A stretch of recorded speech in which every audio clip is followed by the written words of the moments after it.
Assalamualaikum warahmatullahi wabarakatuh. Ketemu lagi dengan saya Rismandra Absari di mata kuliah Auditing Jin saya share. Kali ini kita memasuki pertemuan ke-11 ya teman-teman ya, di mana untuk materi pada hari ini yakni penaksiran resiko dan pengujian pengendalian.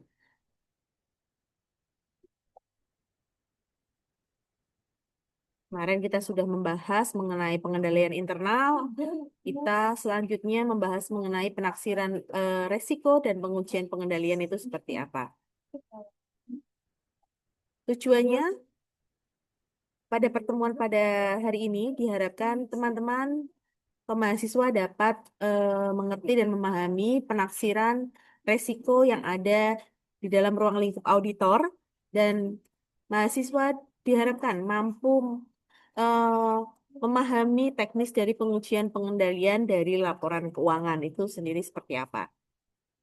Penaksiran resiko pengendalian bisa kita artikan adalah suatu proses evaluasi atas efektivitas pengendalian internal sebuah entitas dalam prevensi atau deteksi salah saji dalam laporan keuangan yang material.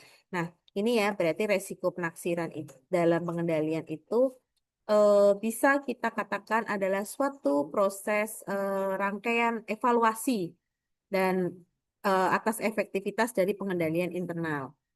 Tujuannya untuk apa? Tujuannya itu tercantum di PSA nomor 69, paragraf 47, itu yakni membantu auditor dalam membuat sebuah penilaian tentang resiko salah saji laporan keuangan yang material.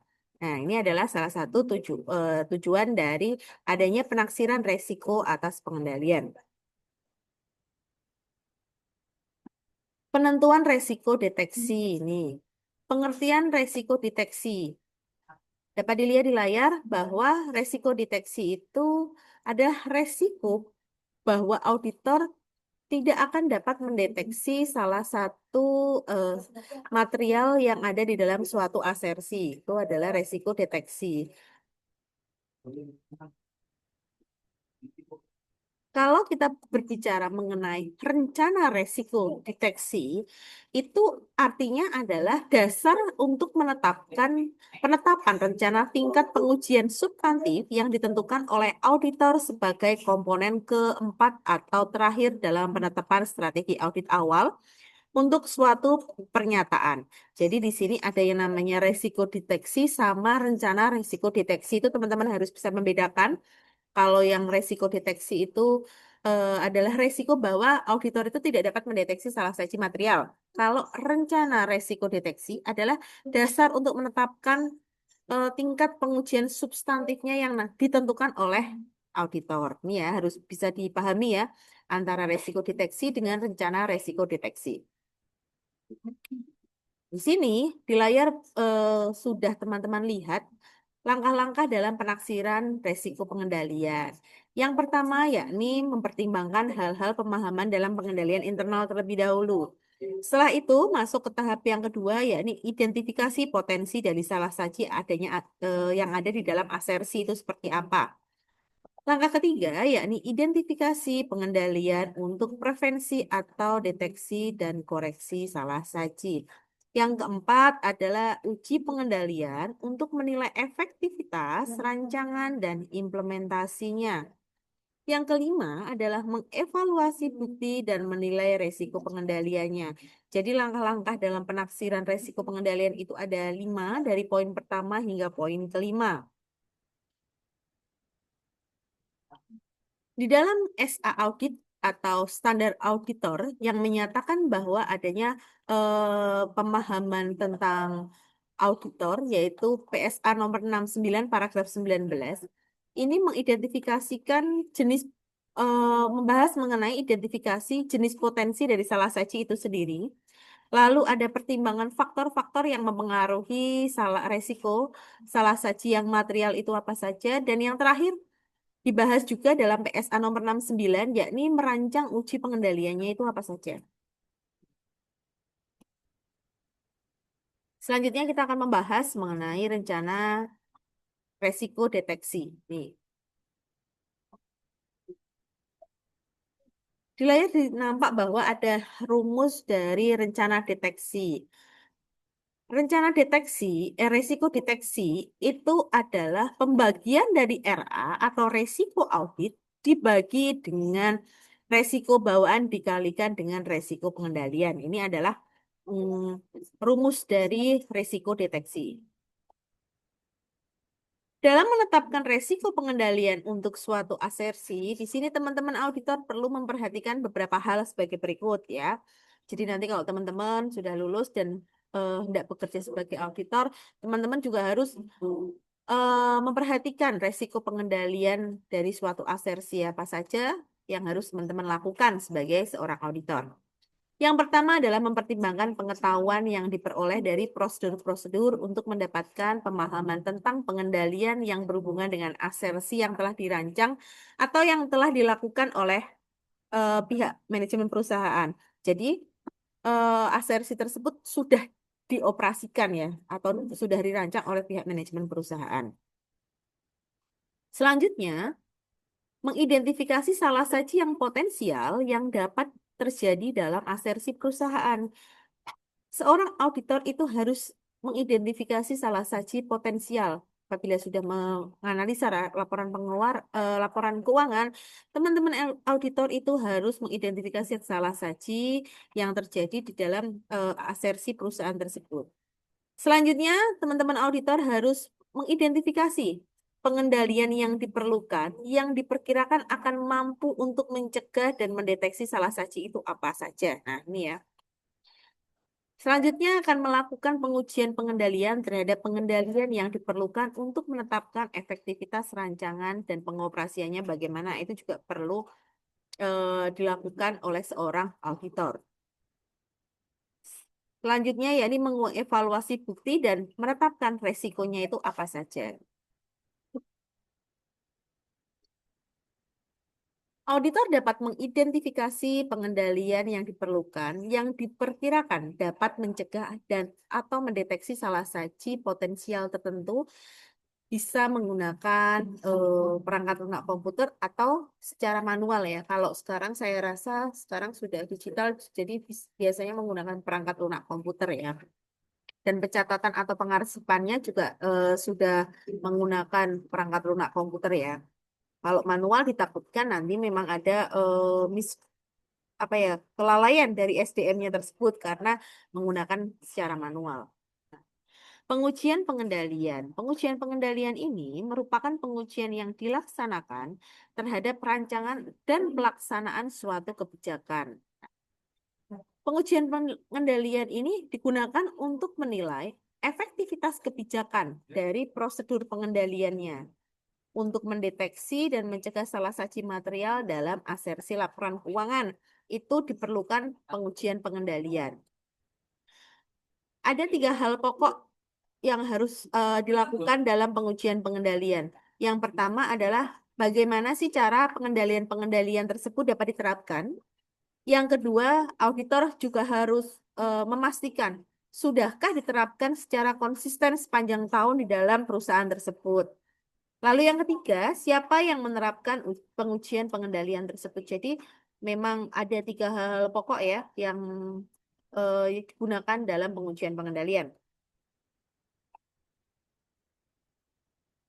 Tipe pengujian pengendalian yang pertama ada current test of control dengan additional or plan test of control. Kalau yang current test of control itu pengujian pengendaliannya dilaksanakan auditor untuk memperoleh pemahaman mengenai struktur pengendalian internal. Sedangkan additional or plan test of control itu pengujiannya dilaksanakan selama pekerjaan lapangan saja. Itu seperti rancangan atau pengendalian tambahan yang dilakukan oleh seorang auditor ya. Oke, di sini ada beberapa contoh tipe pengujian pengendalian. Ini Bu Risma kasih beberapa contoh. Ini menggunakan current test of control. Nah, yang current test, waktu pelaksanaannya itu bersama-sama dengan tahap pemahaman internal. Kalau tujuannya ini menghemat waktu, ujinya efektivitas. Nah, contoh praktek auditornya apa? Nah, di sini auditor mengikuti satu transaksi pembelian dari permintaan pembelian, misal sampai dengan pencatatan hutangnya itu apa. Berarti auditor itu menelusur salah satu transaksi yang dibahas di sini contohnya adalah permintaan pembelian. Nah, di sini auditor mengamati apakah dokumen-dokumen saat transaksi permintaan pembelian itu ditandatangani oleh pejabat yang berwenang.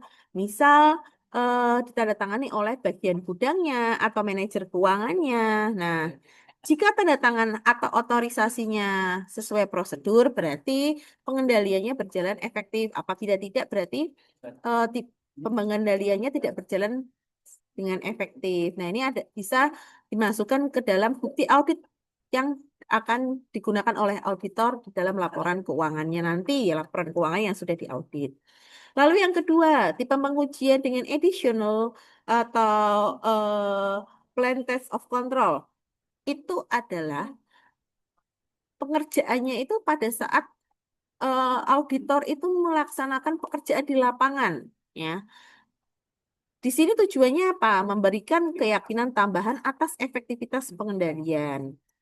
Biasanya teman-teman auditor itu akan mengambil sampel. Misal ada, contohnya mengambil sampel 30 transaksi pembayaran selama setahun ya. Nah, auditor akan memeriksa nih, apakah ceknya, bukti transfernya itu ditandatangani oleh direktur keuangan sesuai dengan ketentuan tertentu yang ada di manajemen perusahaan tersebut. Jika mayoritas menunjukkan bukti otorisasi yang sah, berarti pengendaliannya dinilai oleh pihak auditor secara efektif ya. Jadi ini kita memastikan apakah checklist bukti-buktinya itu semua sesuai berjalan secara efektif. Prosedur pengujian pengendalian. Yang pertama, pengajuan pertanyaan kepada karyawan klien. Teman-teman auditor mengajukan pertanyaan-pertanyaan kepada karyawan klien atau staf klien. Kedua, pengamatan terhadap karyawan klien dalam melaksanakan pekerjaannya. Teman-teman auditor juga melakukan pengamatan. Ketiga, melakukan inspeksi terhadap dokumen. Berarti dokumen, catatan, laporan. Berarti melakukan inspeksi dadaan ya, permintaan dokumen dadakan ya. Lalu mengulang kembali pelaksanaan pengendalian oleh auditor. Itu adalah prosedur pengujian pengendalian. Lingkup pengujian pengendalian siapa saja? Lingkupnya semakin ekstensif pengujian pengendaliannya, maka semakin banyak bukti yang dihimpun. Ya tadi ya seperti kemarin yang Bu Risma jelaskan bahwa bukti-bukti audit, apabila bukti auditnya yang banyak, berarti resiko dari pengujian pengendaliannya semakin kecil. Berarti berbanding terbalik ya. Lalu luas pengujian dipengaruhi oleh tingkat resiko pengendalian. Semakin rendah resiko pengendalian, semakin sedikit bukti yang harus dihimpun. Jadi kalau tingkat resiko pengendaliannya rendah, berarti buktinya juga yang dihimpun juga semakin sedikit. Kalau pengendaliannya tinggi, bukti-bukti yang didapatkan oleh si auditor juga semakin banyak.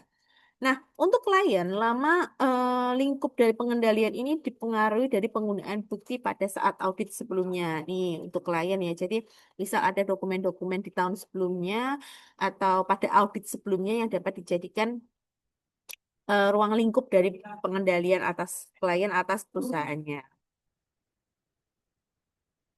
Nih, lingkup pengendalian ya, bisa dilihat di layar. Ada beberapa kondisi di dalam di mana ada dampak dan ruang pada lingkup pengujiannya serta contoh penerapannya seperti apa.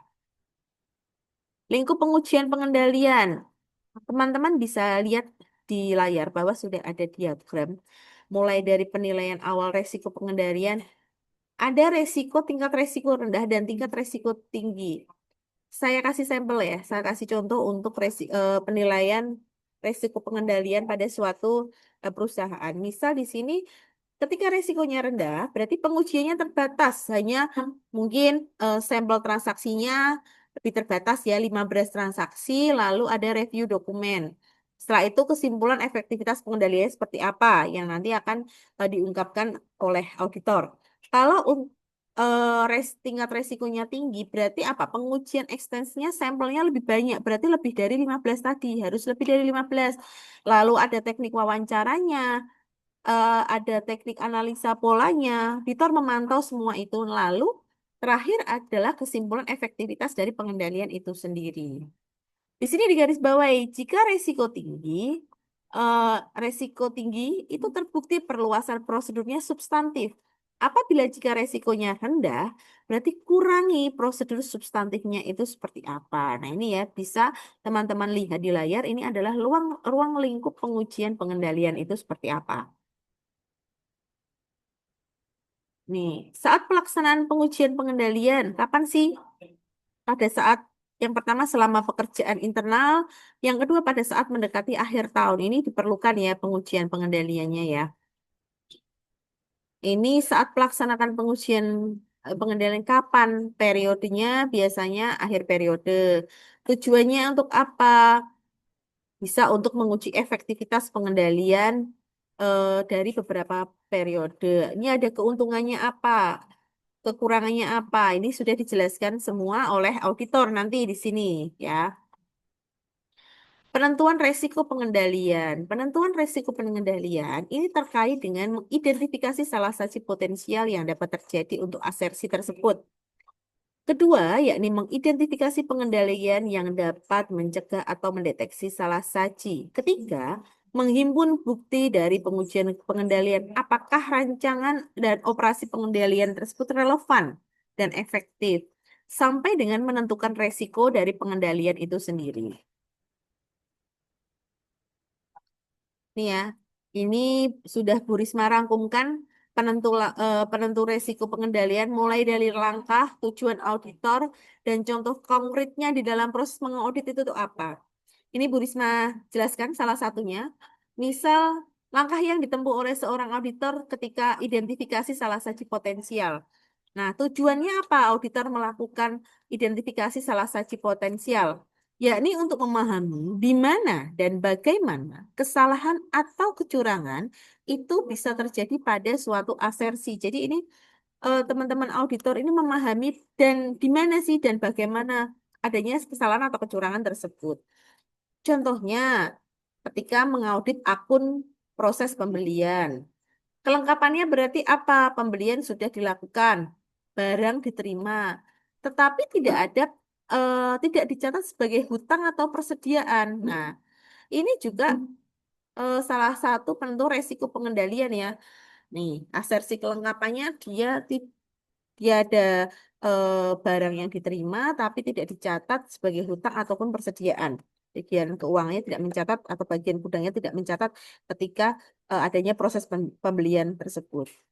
Iya, ini adalah beberapa contoh penentu resiko pengendalian di mana ada beberapa pos-pos terkait dengan mengidentifikasi salah satu potensial, mengidentifikasi pengendalian yang relevan, menghimpun bukti, mengevaluasi bukti sampai dengan menentukan resiko pengendaliannya seperti apa. Hmm. Nah, ini adalah tabel konsekuensi dan tidak lanjut. Nah, ketika penilaian resiko pengendaliannya rendah, artinya apa? Artinya auditor ini dapat mempercayai catatan laporan keuangan yang dihasilkan oleh klien. Nah, kalau resiko pengendaliannya tinggi, berarti auditor tidak mempercayai sistem pencatatan klien karena mungkin salah saji material di dalam akun pos-posnya itu terlalu banyak sehingga auditor tidak dapat mengandalkan laporan keuangan dari klien. Nah, di sini akan mendesain pengujian pengendalian untuk asersi kas, misal. Teman-teman bisa melihat mulai dari kelengkapan keakuratannya, lalu keberadaannya, keakuratan kelengkapannya, kelengkapan keakuratan dari cut off-nya itu seperti apa. Dari mulai pengendalian yang diperlukan, dari pengeluaran kas, diurutkan nomor ceknya, terus kalau tidak cek yang belum digunakan disimpan di tempat yang aman dan tidak dapat berpindah tangan tanpa wewenang masing-masing departemen. Lalu dilakukan pengecekan secara independen. Kita cek tuh, rekening ikhtisar ceknya dengan jurnal pengeluaran kasnya sesuai atau tidak itu dihitung. Sampai dengan rekonsiliasi bank yang dihitung secara periodik dan disiapkan secara independen. Nah, Ini ya adalah pengendalian-pengendalian yang perlu dilakukan untuk asersi atas kas ya. Ini contoh atas kas. Nanti beda lagi kalau untuk piutang, bagaimana semua pengeluaran yang belum dibayar dicatat. Lalu untuk pengeluaran tersebut apakah sudah ada jurnal piutang yang sesuai dengan jurnal pemasukan kasnya, rekonsiliasi di banknya apabila kita sudah mencatat tapi di bank belum masuk. Nah, itu asersinya berbeda-beda atas akun-akun masing-masing dalam laporan keuangan. Mendesain pengujian pengendalian atas asersi kas nih tadi ya. Ini adalah pertimbangan volume transaksi dalam penetapan pengendalian. Ini apabila volume transaksi pengeluaran kas tidak begitu banyak dan deteksi kesalahan segera tidak begitu penting, maka rekonsiliasi bank tadi ya yang secara periodik tadi sudah dipandang cukup. Nah, dalam kasus seperti ini, rekonsiliasi bank disebut sebagai pengendalian pengganti. Jadi, ketika ada eh, apa case transaksi pengeluarannya kasnya itu nggak begitu banyak, maka deteksi kesalahannya tidak begitu penting. Jadi bisa menggunakan rekonsiliasi bank saja. Hmm. Oke, ini ada beberapa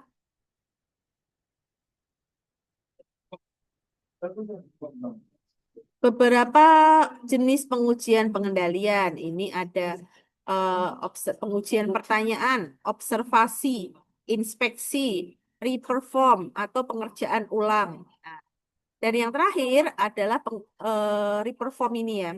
Reperform ini tiga prosedur utama terkait dengan pengajuan pertanyaan, observasi, dan inspeksi ini merupakan dokumen utama. Sedangkan reperform atau pengerjaan ulang itu dilakukan ketika auditor memilih prosedur-prosedur yang menghasilkan bukti yang paling dipercaya. Ini juga penting ya.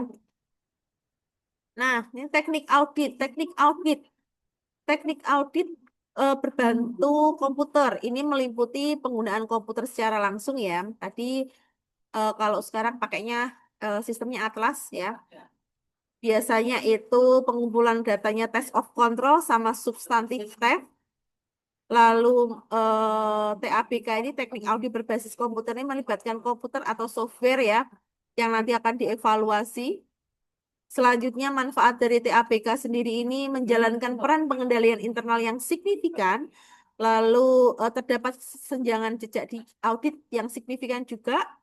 Selanjutnya, terdapat volume pencatatan yang besar yang untuk diuji. Jadi, ketika menggunakan TABK, itu tiga komponen ini jalankan menjalankan peran pengendalian internalnya dapat diuji dan volume pencatatan yang besar pun dapat diuji ketika kita menggunakan TABK. Ini ya. Ini adalah teknik data uji. Berarti data tersebut di entry. Nah, ini adalah teknik biasanya menggunakan General Audit Software. Ya, General Audit Software ini dirancang khusus untuk memungkinkan auditor memproses data yang berkaitan dengan audit. Bagaimana pengujian analisisnya, pemrosesan data besarnya. Nah, itu dirancang di Generalized Audit Software. Ini yang terakhir adalah teknik. Bagaimana ada teknik penjejakan, bagan arus pengendalian, pemetaan atau mapping, audit dengan software.